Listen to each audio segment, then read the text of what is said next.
Sejam bem-vindos ao Formando Consciência. Eu me chamo Thiago Airola e imagino que, assim como eu, você esteja vendo as notícias recentes sobre o aumento do número de casos de dengue por todo o país. E isso desperta uma certa preocupação, afinal de contas, pode acontecer conosco, com os nossos familiares, nossos colegas, amigos, pessoas próximas. E nessas horas, como é que a gente deve proceder, né? Às vezes, olhando algumas reportagens, algumas informações mais populares, assim, fala-se muito sobre o uso de paracetamol e de pirona ali para a fase inicial da dengue. Mas será que isso serve para todo mundo? Essa é a grande pergunta que fica. Então, tá, se não serve para todo mundo, qual que eu devo escolher? Paracetamol, dipirona? Esse é o objetivo desse vídeo. Até o final, eu imagino que essas informações vão ficar bem mais claras. Então eu peço que você tenha um pouquinho de paciência e venha comigo. Iniciando então, a resposta é depende. Isso aí já acende um alerta grande, né? Porque se depende, pode ser que tanto a dipirona quanto o paracetamol não seja para todos nós. Mas para iniciar essa conversa, a gente precisa olhar para o contexto porque ele é fundamental. E qual que é a circunstância né, de largada? Qual que é a circunstância que a gente está analisando? Nós estamos olhando para a dengue, e a dengue é dividida em 3 fases. Então existe a fase febril, a fase crítica e a fase de recuperação. No início, principalmente na primeira infecção, todo mundo vai passar por essa fase inicial, a fase febril, né? Mas não necessariamente vai avançar para uma fase crítica. Você alcança um pico da fase febril ali, terceiro, quarto dia, e a partir daí você vai percebendo, a partir do terceiro dia você já vai percebendo que os sintomas vão se amenizando, a gente entra nessa fase de recuperação de convalescência, até que nem perceba mais nenhum sinal. Então, teoricamente, você sente que se livrou daquela infecção. Certo? Beleza. No caso de uma segunda infecção principal, hoje nós temos 4 variantes do vírus, né? Então, às vezes, numa segunda infecção, acaba sendo um pouco mais grave se for por uma outra variante do vírus, né? Se não for a mesma que você pegou da primeira vez. Porque aquilo ali pode causar uma resposta inflamatória um pouco mais expressiva. E aí, no terceiro dia, que é o pico ali, quando você começa a perceber que alcançou o pico e que você pode começar a se recuperar, ao invés de você começar a se recuperar, você vai percebendo uma piora do quadro. E aí, essa piora do quadro vem acompanhado do que a gente chama de sinais de alarme.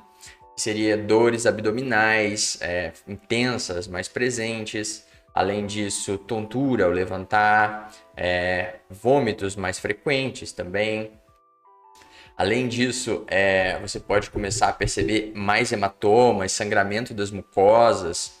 Então, na presença desses sinais, irritabilidade, às vezes um cansaço extremo, uma irritabilidade, às vezes as duas coisas junto. Então, na presença desses sinais que nós chamamos de sinais de alarme, não há como fugir do atendimento médico. Você precisa buscar atendimento médico, porque a coisa está ficando grave. Nós não estamos falando desse momento aqui. Nesse momento, não há a menor possibilidade de se automedicar e resolver o problema sozinho em casa. Precisa buscar a ajuda médica, certo? O que nós estamos falando na fase febril, nos primeiros dias, a gente olhando para o contexto nacional, a gente sabe que a capilaridade é baixa do atendimento à saúde, às vezes os postinhos estão superlotados, ainda mais com o aumento do número de casos, as pessoas vão buscar ajuda, então às vezes o atendimento demora muito, a pessoa desiste e acaba optando por usar um medicamento daquele que tem na farmacinha, que tem em casa, ou ir até uma drogaria comprar um medicamento, quem nunca, né? Afinal de contas. Ok, isso é cultural, acontece no nosso país, apesar da automedicação não ser uma coisa recomendada, né? Porque medicamento não é brincadeira, a gente vai ver isso aqui agora. Mas ainda assim a gente sabe que acontece, não dá para negligenciar. Então a ideia desse vídeo é te munir de informações para que de repente você faça uma escolha um pouco mais acertada e compreenda que às vezes o que funciona para você não funciona para o outro, porque existe uma coisa que a gente precisa respeitar muito na área da saúde, que é a individualidade. Cada pessoa responde de um jeito a um tratamento. Então, duas pessoas muito parecidas, com a mesma idade, o mesmo peso, o mesmo sexo, de repente podem responder de formas completamente diferentes ao mesmo tratamento. Então, isso é a individualidade. Individualidade terapêutica, inclusive, né? Então, levando isso em consideração, nem sempre o que funciona para você pode servir para um familiar teu, para um filho, enfim. Precisa ter um pouco de cautela. E é aqui que eu chamo a atenção. O professor Tiago de Mello, do canal Farmacologia na Prática, que é quem nos inspira, inclusive, a fazer esse trabalho aqui, ele costuma falar que cada prescrição é uma hipótese a ser testada. E, de fato, é isso que acontece, né? Cada vez que um médico indica um tratamento, enfim, um tratamento farmacoterápico, prescreve um tratamento farmacoterápico, esse tratamento, ele é uma hipótese. Você só vai descobrir à medida que você for fazendo uso. Isso é muito claro com outros medicamentos, né? Principalmente aqueles relacionados ao sistema nervoso central. Mas, nesse caso aqui, especificamente da dipirona e do paracetamol para dengue, também pode ser uma verdade. Vamos lá, então. A gente tem uma caixinha de ferramentas terapêutica, nesse caso, aqui no Brasil. Então, por isso tem a bandeira do Brasil, já vou explicar por quê. Em que nós temos duas ferramentas muito parecidas. Elas são semelhantes, mas elas não são iguais. A dipirona e o paracetamol são como fossem duas chaves, uma de fenda e outra Phillips. Aparentemente, elas são muito semelhantes. Elas basicamente têm funções muito parecidas, que é parafusar e desparafusar. Só que se você tentar desparafusar um parafuso Phillips com uma fenda ou vice-versa, você vai perceber que vai encontrar certa dificuldade caso venha conseguir fazer. Cada uma tem a sua função específica. Quando a gente olha para as propriedades principais, a gente vai olhar, bom, analgésico, um analgésico e antipirético, outro analgésico e antipirético como principal função, e de fato as duas são muito semelhantes nesse caso. Analgesia, quando a gente fala de analgesia, a gente está falando de redução da percepção de dor, e quando a gente fala de que tem efeito antipirético, a gente está falando basicamente de redução da febre. Ok, até aqui? Perfeito. Eu não vou entrar em mecanismos de ação, mas a gente começa a perceber que elas são diferentes a partir do momento que a gente olha para o mecanismo de ação. Elas têm mecanismos diferentes, ainda não estão muito bem esclarecidos. Os mecanismos que estão aqui são aqueles que a literatura traz como possíveis mecanismos, mas ainda não há um consenso na literatura sobre os mecanismos de fato pelos quais essas duas substâncias atuam no nosso corpo. Mas não é o foco do nosso vídeo. A gente vai olhar agora então para as principais reações adversas e vai perceber que elas também são diferentes. Então, primeira coisa é com relação ao risco de hipersensibilidade. Que é isso? Você toma um medicamento, ele é uma substância estranha para o seu corpo e, de certa forma, ele pode causar uma reação de hipersensibilidade, uma alergia, alguma coisa do tipo assim. A dipirona é muito mais... A probabilidade da dipirona despertar uma reação de hipersensibilidade, de deflagrar uma reação de hipersensibilidade, é bem maior do que a do paracetamol. Alguns autores falam alguma coisa perto de 6 a 7 vezes maior. Então, só por aí elas já não são iguais. Além disso, dentre os principais efeitos adversos, a dipirona pode disparar o que a gente chama de agranulocitose, causar agranulocitose. O que é a granulocitose? A gente vai ver ali mais para frente que o metabólito da dipirona pode reagir com componentes do nosso corpo e alcançar uma linhagem de células que são os granulócitos, e essa linhagem de células que são células de defesa podem ficar deficitárias. Isso prejudica o mecanismo de defesa do nosso corpo. Ok. Isso é raro de acontecer, mas quando acontece é grave. E não é um efeito dose dependente. Então isso é uma coisa que chama muita atenção. Você não precisa se intoxicar com a dipirona para que você venha desenvolver, por exemplo, um quadro de agranulocitose. Pode acontecer com uma dose normal de 500 mg, 1 grama de dipirona. A pessoa já pode vir a desenvolver. Então isso chama atenção porque acaba sendo uma roleta russa, né? Não existe às vezes uma predisposição muito clara, mas quando a pessoa toma, ela manifesta e aí já complicou. Então, por conta disso, a dipirona, em alguns países, a venda dela é restrita ou nem ocorre a venda. Por exemplo, Estados Unidos, países europeus, isso acontece. Então, por isso que a caixinha de ferramentas está com a bandeirinha do Brasil.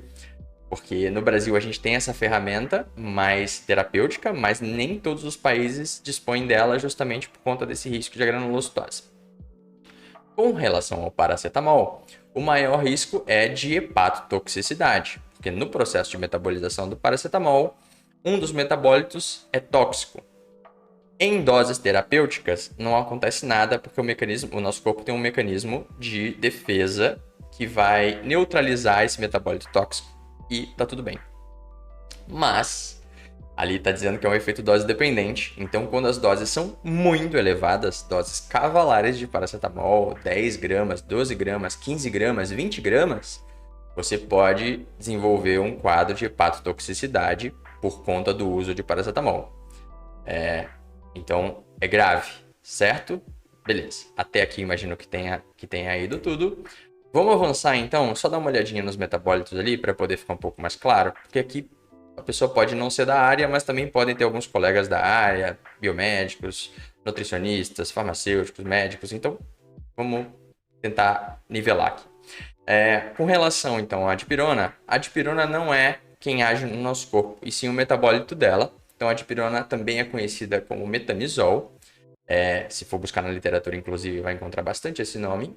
E o metabólito que ela forma assim que a gente ingere a dipirona, dentro do nosso corpo por uma reação não enzimática, ou seja, não depende do fígado, vai se formar um metabólito chamado N-metil-4-aminoantipirina, que é o 4-MAA. Esse metabólito é o que tem efeito no nosso corpo, uma biodisponibilidade alta, e ele é o que tem efeito no nosso corpo, efeito terapêutico. Beleza.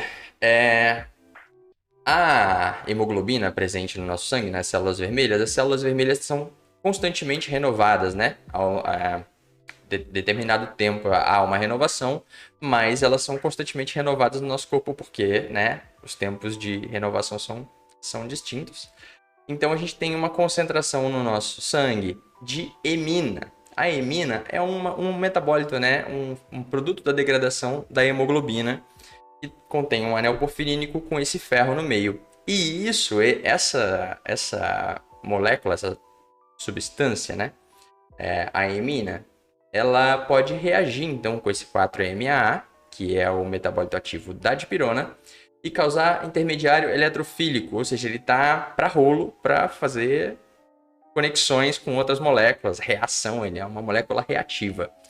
E aí, essa molécula ela pode ir até a medula óssea e reagir com promielócitos. Esses promielócitos são células que vão dar origem aos granulócitos. Então, ele está na linhagem dos granulócitos, que são células de defesa, neutrófilos, basófilos, eosinófilos. Essas células que são chamadas de granulócitos, elas são células importantes no mecanismo de defesa do nosso corpo. Se a gente prejudica essa linhagem, a gente tem um quadro de agranulocitose e isso expõe a gente, porque tira as nossas partes das nossas defesas, né, do corpo. Então, acaba sendo bastante preocupante. Por isso que é considerado uma reação grave, não é irreversível, mas é grave, e por isso que em alguns países a dipirona não é vendida livremente, ou nem sequer é comercializada. Ok? Com relação ao paracetamol, então, à medida que a gente toma ele vai passar pelo fígado e ser metabolizado no fígado, vai gerar uma série de metabólitos. A gente vê aqui a molécula no centro e todos os metabólitos em volta, os percentuais ali, né, de metabolização. Também tem um pouco de metabolização renal, mas uma pequena porção, aproximadamente 5% do que é metabolizado no fígado, vira esse metabólitozinho aqui, que é N-acetil-parabenzoquinona imina. Esse metabólito aqui é um metabólito que causa toxicidade, hepatotoxicidade no caso, porque estamos falando do fígado. Em doses terapêuticas, 500 a 750 miligramas, 4 vezes ao dia, ou seja, de 6 em 6 horas, o nosso corpo tem um mecanismo, através da glutationa, que vai fazer o que a gente chama de conjugação. Então, liga a glutationa nessa molécula e assim ela é eliminada do corpo sem causar grandes danos. Então, ela é uma molécula reativa, mas no final das contas ela acaba se ligando numa reação de conjugação com a glutationa. Quando a gente toma uma dose muito alta do paracetamol, ou quando tem algum tipo de comprometimento das células hepáticas, aí a gente tem um problema aqui nesse mecanismo, porque a gente pode gerar mais metabólito tóxico, a coisa pode complicar, pode saturar esse mecanismo da glutationa ali, e aí esse mecanismo antioxidante da glutationa, de desintoxicação da glutationa, acaba sendo comprometido. E uma vez sendo comprometido, a gente tem dano hepático, certo? Certo. Em doses muito altas, o padrão ouro é o uso de N-acetilcisteína. A N-acetilcisteína, então, é administrada em doses muito elevadas para servir de antídoto no caso de intoxicação por paracetamol. Então, a N-acetilcisteína, ela fornece cisteína para esse sistema da glutationa. A glutationa é um tripeptídeo formado por glutamato, glicina e cisteína. Então, a gente oferece a cisteína e ajuda daí, dá aporte nesse processo da glutationa. E esse aporte acaba ajudando o organismo a se desintoxicar do paracetamol. Não precisa de suco verde detox, o próprio fígado é quem faz isso, porque é ele que desintoxica o nosso corpo, né? Com uma série de mecanismos, é fantástico. Enfim, então quando a gente toma uma dose muito grande de paracetamol, essa dose muito elevada pode nos prejudicar, mas em doses terapêuticas não tem risco. Beleza. Então, quando a gente olha para o manual da dengue ali, né, de manejo clínico e de diagnóstico produzido pelo Ministério da Saúde, inclusive essa edição saiu esse ano, traz ali que em casos, né, de suspeita de dengue ou se identifica ali a dengue nessa fase febril, que a pessoa não tem comorbidade, não tem risco, não apresenta aqueles sinais de alarme, para esses casos, de fato, é recomendado o uso de paracetamol ou dipirona ou dipirona, porque também podem ser administrados intercalados um e outro. Ok, mas existe uma resistência, né? Quem está na drogaria sabe que existe uma resistência, às vezes vem prescrição de outros medicamentos que não são recomendados.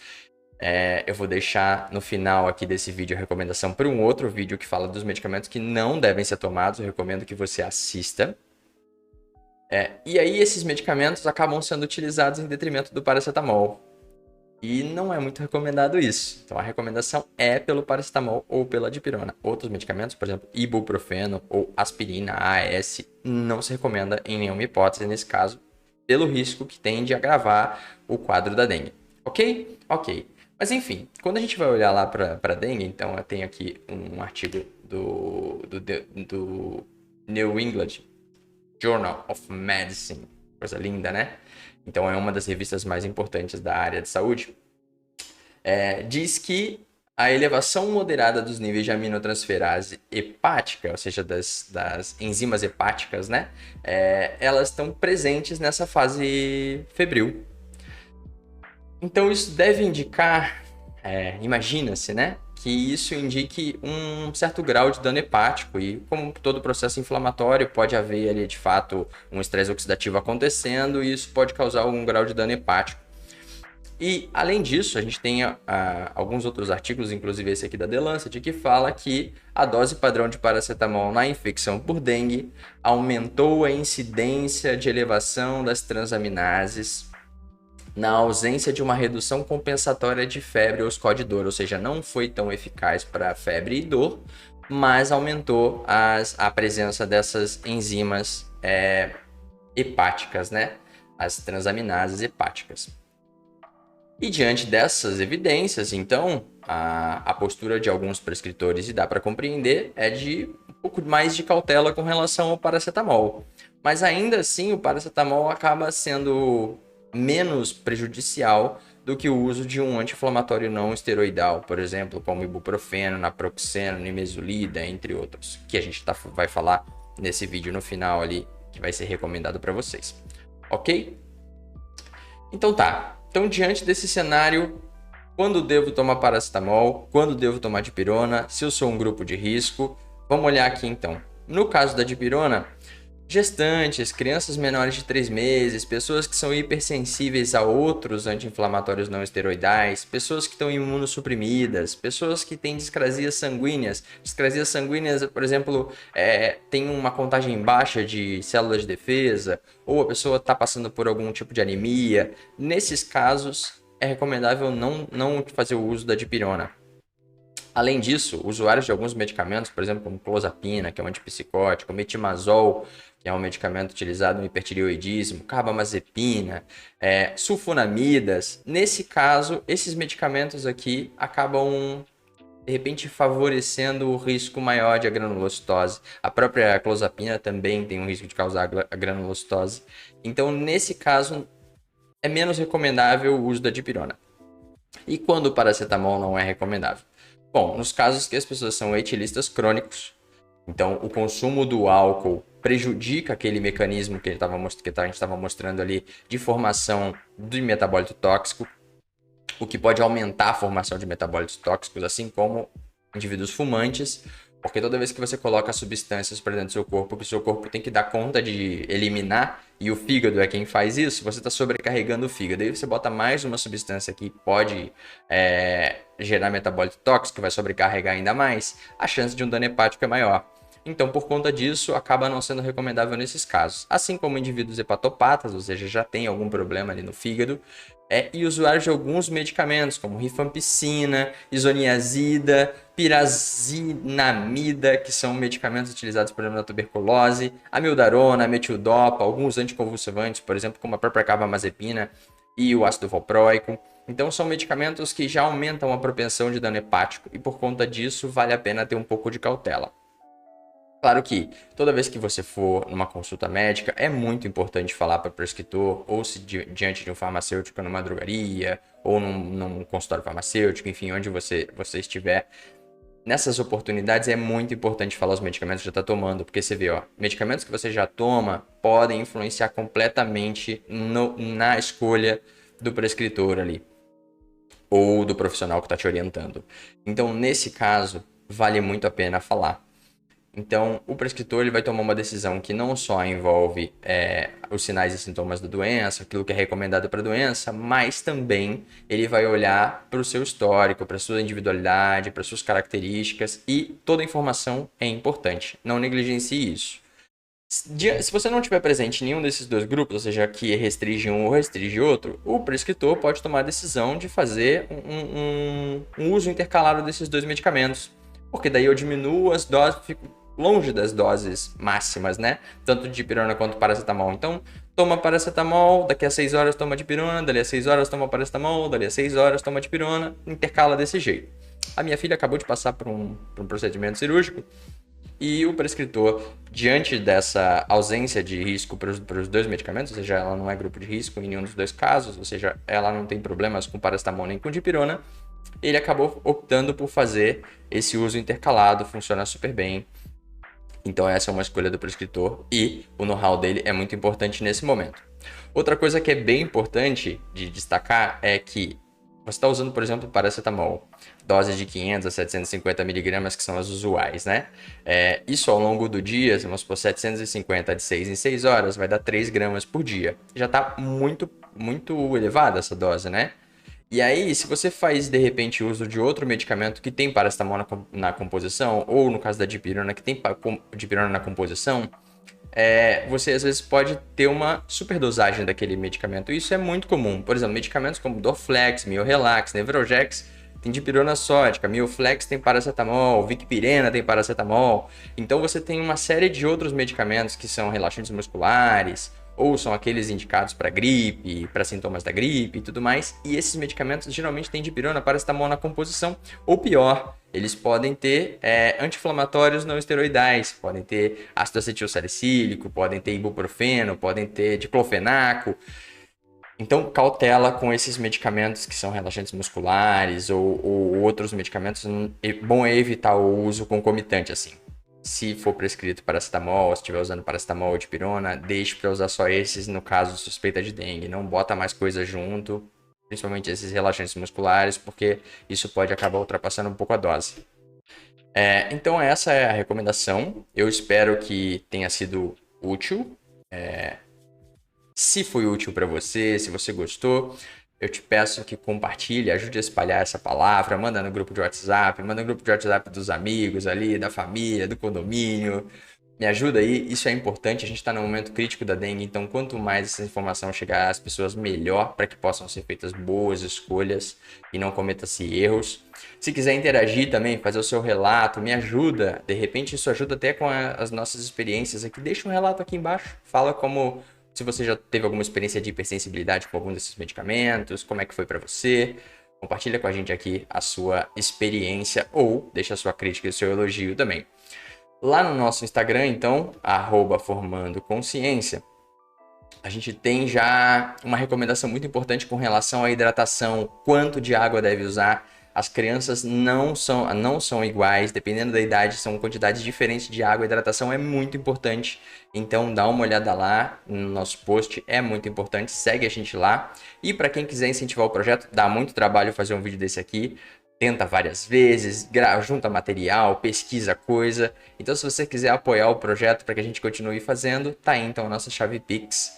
Muito obrigado e até a próxima.